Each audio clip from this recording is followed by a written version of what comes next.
Hi, good morning. ನಾನು ನಿಮ್ಮ ಸವಿತಾ. ಎಲ್ರಿಗೂ ಸಂಕ್ರಾಂತಿ ಹಬ್ಬದ ಹಾರ್ದಿಕ ಶುಭಾಶಯಗಳು. ನಾನಿವತ್ತು ಹಬ್ಬ ಇರೋದ್ರಿಂದ ಬೇಗನೆ ಎದ್ದು ಎಲ್ಲ ಗುಡಿಸಿ ರಂಗೋಲಿಯನ್ನು ಹಾಕೋದಿಕ್ಕೆ ಅಂತೇಳಿ ನಾನು ಹೊರಗೆ ಬಂದೆ.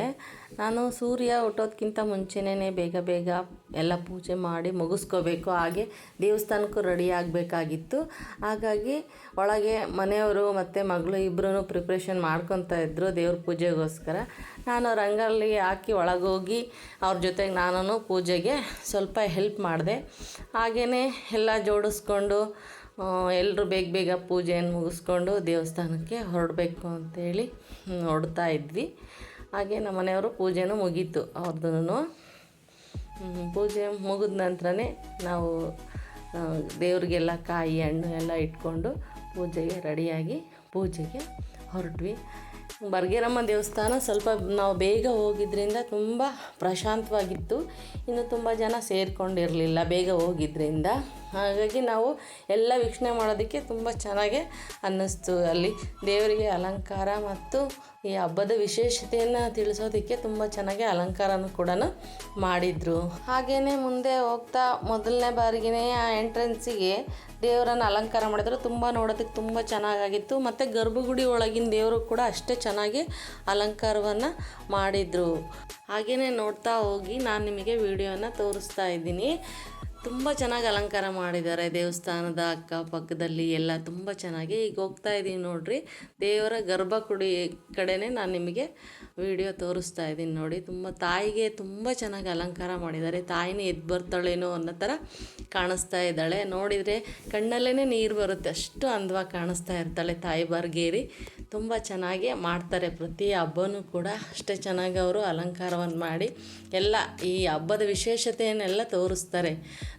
ಧಾನ್ಯಗಳನ್ನೆಲ್ಲ ಇಟ್ಟು ತುಂಬ ಅಲಂಕಾರಿಕವಾಗಿ ಮಾಡ್ತಾರೆ. ಹಾಗೆ ಮನೆಗೆ ಬಂದು ನಾವು ಒಬ್ರಿಗೊಬ್ಬರು ಸಂಕ್ರಾಂತಿ ವಿಶಸ್ನ ಹಂಚ್ಕೊಂಡ್ವಿ.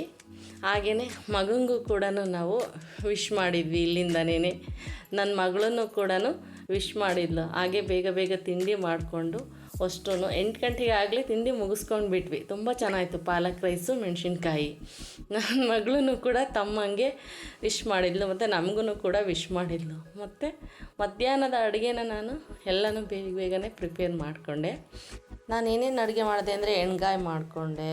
ಹಾಗೆಯೇ ಸ್ವಲ್ಪ ಹೀರೆಕಾಯಿ ಫ್ರೈ ಮಾಡಿಕೊಂಡೆ ಇದಕ್ಕೆ ಸಜ್ಜೆ ರೊಟ್ಟಿಗೆ. ಹಾಗೆ ಒಂದು ಸ್ವೀಟ್ ಇರಲಿ ಅಂತೇಳಿ ಹಾಲು ಪಾಯಸ ಅಂತೇಳಿ ಅದನ್ನು ಕೂಡ ಮಾಡಿಕೊಂಡು ಎಲ್ಲ ರೆಡಿ ಮಾಡ್ಕೊಂಡು ಸರ್ವ್ ಮಾಡಿಕೊಂಡು ನಾವು ಮಧ್ಯಾಹ್ನ ಊಟಕ್ಕೆ ಎಲ್ಲ ರೆಡಿ ಮಾಡಿಕೊಂಡು ಹಾಗೆ ಊಟ ಮಾಡಿದ್ವಿ. ನಂತರ ಒಂದು ಕ್ರಿಯೇಟಿವಿಟಿ ಇರಲಿ ಅಂತೇಳಿ ಖುಷಿಗೋಸ್ಕರ ಒಂದು ಕ್ರಿಯೇಟಿವಿಟಿ ಶುರು ಮಾಡಿದ್ವಿ. ಅದು ಔಟ್ಲುಕ್ಕು ಈ ಥರ ಬಂದಿದೆ ನೋಡಿ.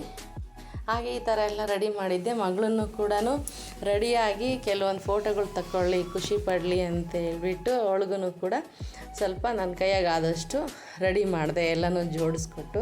ಹಾಗೆ ನನ್ನ ಫ್ರೆಂಡ್ಸ್ ಮಕ್ಕಳು ಕೂಡ ಅವಳ ಜೊತೆಗೆ ಜಾಯ್ನ್ ಆದರು. ಹಾಗೆ ಕೆಲವೊಂದು ರೀಲ್ಸ್ ಮಾಡಿಕೊಂಡ್ರು. ಹಾಗೆಯೇ ಕೆಲವೊಂದು ವೀಡಿಯೋಗಳು ತಗೊಂಡ್ರು, ಫೋಟೋ ತೆಗೆದ್ವಿ. ನನ್ನ ಫ್ರೆಂಡು ನಾನು ಕೂಡ ಒಂದೊಂದು ಫೋಟೋ ಕ್ಲಿಕ್ಕಿಸ್ಕೊಂಡ್ವಿ. ಹಾಗೆಯೇ ಕೂಡ ಮತ್ತು ಇನ್ನೊಬ್ಬ ಫ್ರೆಂಡ್ ಮಗಳು ಕೂಡ ಅವ್ರ ಜೊತೆಗೆ ಜಾಯ್ನ್ ಆದಳು. ತುಂಬ ಚೆನ್ನಾಗಿತ್ತು. ಇಬ್ಬರು ಅಷ್ಟು ಚಾಷ್ಟೆ ಮಾಡ್ಕೊತ ಹಂಗೆ ಕೋಲೆಲ್ಲ ಇಟ್ಟಿದ್ದೆ ನಾನು, ಕೋಲಾಟದ್ದು. ಅದರಲ್ಲಿ ಒಂದು ಸ್ವಲ್ಪ ವೀಡಿಯೋಗಳು ಫೋಟೋಗಳು ತಗೊಂಡ್ರು. ಚೆನ್ನಾಗಿತ್ತು ನೋಡೋದಕ್ಕೆ, ನಮಗೂ ಖುಷಿ ಆಗ್ತಾಯಿತ್ತು. ಹಾಗೆಯೇ ಎಳ್ಳು ಬೆಲ್ಲನ ಒಬ್ರಿಗೊಬ್ರೆಲ್ಲ ಹಂಚ್ಕೊಂಡ್ರು. ಹಾಗೆ ಕೆಲವೊಂದು ಮನೆಗೂ ಹೋಗಿ ಫ್ರೆಂಡ್ಸ್ಗಳಿಗೆಲ್ಲ ಕೊಟ್ಟು ಬಂದರು. ಹೀಗೆ ನಮ್ಮ ಇವತ್ತಿನ ವ್ಲಾಗು ಮುಗಿಸ್ತಾ ಇದ್ದೀನಿ. ಬಾಯ್.